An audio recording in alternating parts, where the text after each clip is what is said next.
Roland, vous l'avez dit, hein, moins de croissance, ça pose un problème pour les investissements et les valorisations boursières. Il y a un autre problème, c'est la crainte des taux d'intérêt de l'argent qui va devenir peut-être plus cher. Et là, on regarde du côté de la Fed, de Janet Yellen. On a du mal à comprendre ce qu'elle veut faire. Alors, la crainte de la hausse des taux, en fait, on parle juste d'un premier relèvement des taux directeurs, hein, les taux au jour le jour aux États-Unis.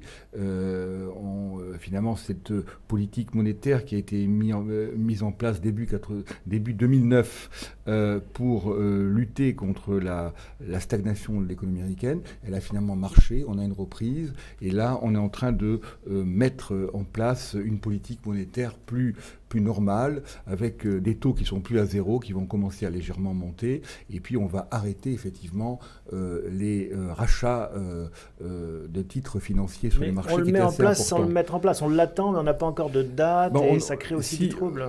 Ça crée du trouble parce que, en réalité, si la Fed, ce qu'elle a toujours fait, ne s'en tenait qu'à l'économie américaine, avec un taux de chômage qui va arriver à pratiquement 5%, on est vraiment très très bas, les créations mensuelles d'emplois, c'est un ratio que la Fed suit très très bien, sont vraiment assez hautes.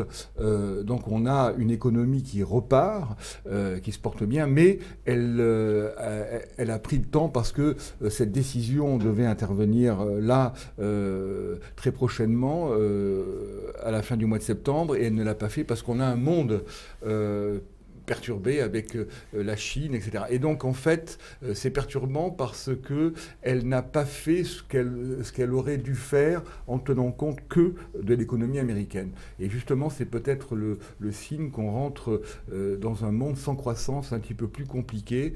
Et pour la première fois, peut-être, la Fed a dû compter avec le reste du monde.